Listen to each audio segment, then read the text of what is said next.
Hey, before we start the video, thank you for your patience.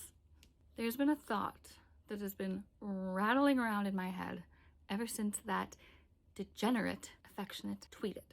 There simply is not a way for me to phrase this thought that doesn't completely make me sound always sunny conspiracy board, but I'm gonna do my best. And here's the worst part. I'm gonna warn you now, I don't even have like an ending to this conspiracy. I don't have like a neat bow to wrap it up in, but I have enough threads to make a ribbon. And that's the best I can do. But again, my brain is pinging. So here I am. I have to get this stupid idea out of my head. It's too niche, there's too many crosshairs. I don't know where else to put it.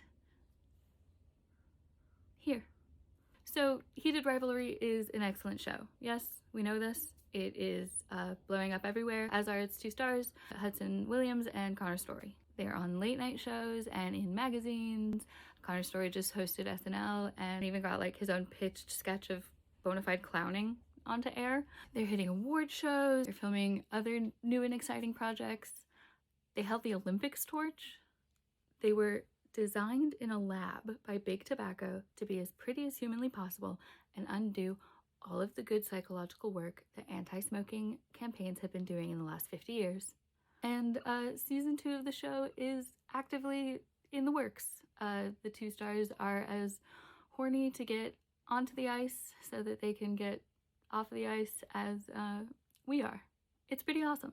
Quick side note, Hudson Williams, the man that you are, every time that I say his name, I am blasted into chapter 2 of The Disaster Artist, where Greg Sestero is discussing his experience on the set of Patch Adams, where he was a featured extra, and he is talking about meeting Robin Williams. Having grown up in the San Francisco Bay Area, where Robin Williams started his stand-up career, so he is very much a local beloved figure. Greg wants to reference a very early bit of Robin's to wink wink nudge nudge, just hoping that a deep cut will build instant camaraderie. But this just means that the first time they're ever meeting, Greg holds out his hand and he says, "Handsome Williams," which just makes Robin Williams go, "Handsome?" Because, yeah. I was about to talk to an actor whose work I admired and who had only weeks ago won an Oscar for Good Will Hunting. When I got close, he smiled and stuck out his hand. "Handsome Williams," I said, excited, smiling, as I shook his large, hairy loaf of a hand. Williams stared at me blankly. "Handsome?" he said. He'd stopped shaking my hand. He had no idea what I was referring to. So the point is, it didn't work for poor Greg, but it has left my earworm being that every time I see Hudson Williams, I think, "Handsome Williams," because he is. He's so handsome. I tell you, between those two, Dan and Phil hard lunching, Kimmy and Vic finally being on a season of Dimension 20, America's Next Top Model finally being in the cultural conversation again, it has been a great couple of months to be a lesbian, in terms of pop culture only. Certainly, obviously not in all other ways. Point is, thank you for your service, Handsome Williams, and I digress. Back to the conspiracy. So back on March 1st, Connor Story attended and presented at the Actor Awards, wearing just a bunch of Tiffany's jewelry, looking spectacular, including notably this upsettingly expensive but just devastatingly sexy necklace. It was a partnership that included a 2 days later glitzy Instagram photo post and caption, super typical. And then in a move that some might call atypical, but others might argue was the only logical course of action, Handsome Williams publicly comments this: "I'll have breakfast all over your Tiffany's, munch, munch, munch, yum, yum, yum." And yeah, the conspiracy board just kind of looks like typical fangirling stuff right now. I get it. This is where it turns, because a lot of people saw that comment. It was a public comment. It is meant to be seen. We can get into that another time if we want to talk about the strategies of publicity. But my point is, One person who did see it was fellow actor Lily Collins, who very recently won the not-so-subtle decades-long battle that would vacillate between, like, Disney bounding and cosplay of Audrey Hepburn, between her and Ariana Grande. Apparently, I'm not informed enough on that situation because I only learned about it after the dust had settled. But yeah, Lily Collins has been cast to play Audrey Hepburn in a upcoming biopic that will be about the filming of Breakfast at Tiffany's. And that's another piece of yarn for the board. Here's another. In the original Breakfast at Tiffany's movie, there is a character who is played by an actor named Mickey Rooney. Who is Mickey Rooney? He was a super prolific actor of like the classic Hollywood era. He had over 300 on-screen credits. He started in childhood. Think of him as like the dude version of Judy Garland, except that because systems were just so much more kinder to him for some reason, he got to live to like the ripe old age of 93 in 2014. He was also one of the old evil baddies in the first night at the museum, if that helps you. Helped me. Anyways, my point is that Mickey Rooney looked like this. And in Breakfast at Tiffany's, his character looked like this.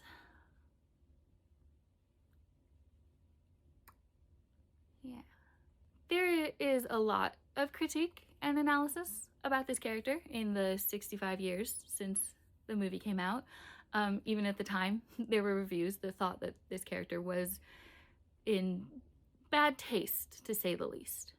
So suffice it to say here that it's bad. It's bad, it's garbage, trash, old hat, racist, ancient, bad. And another piece of yarn. Because if I can start to mix memes, this is where I go from purely the Always Sunny conspiracy board to the telenovela woman trying to do math. Visualizing math all around her. Before I get into those math details, to be clear, there is a particularly nasty trope that exists. It is called interchangeable Asian cultures. It is where, like, non-Asian people reduce all Asian people to just being the same, being completely interchangeable. It is usually very reduced to East Asian cultures, and it is usually reduced to China and Japan. In Hollywood, a lot of the times, this is seen as if they can't just cast Scarlett Johansson, they will cast anyone with a vaguely Asian phenotype as any role with any background Asian culture needed. Doesn't matter where it's set, doesn't matter what's influencing the character or the decisions, anyone can slide right in.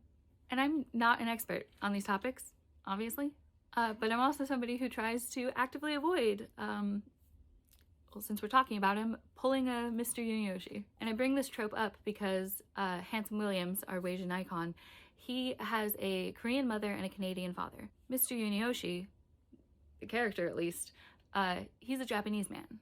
And showbiz is a funny thing because Shane Hollander is Japanese Canadian. And in spite of the trope's name, Asian cultures are not interchangeable. In fact, if you know anything about how the interactions have gone between the two in the last, let's reduce it down to just the last 100 years, between Korea and Japan, you will know just how not interchangeable they are. And because of nuance, does the nuance of a biracial kid growing up in Canada in the 90s, playing hockey, like, does that translate? Does that translate pretty close, whether or not they're Korean Canadian or Japanese Canadian? Correct my white ass if I'm wrong, but based on Handsome Williams' performance, I would have to guess maybe, probably, yeah, it translates. The Asian Canadian experience of growing up in a predominantly white school in a predominantly white town playing a predominantly white sport, it translates. It did, at least for me as a viewer. Again, a white viewer, but a viewer trying to engage with media thoughtfully and carefully.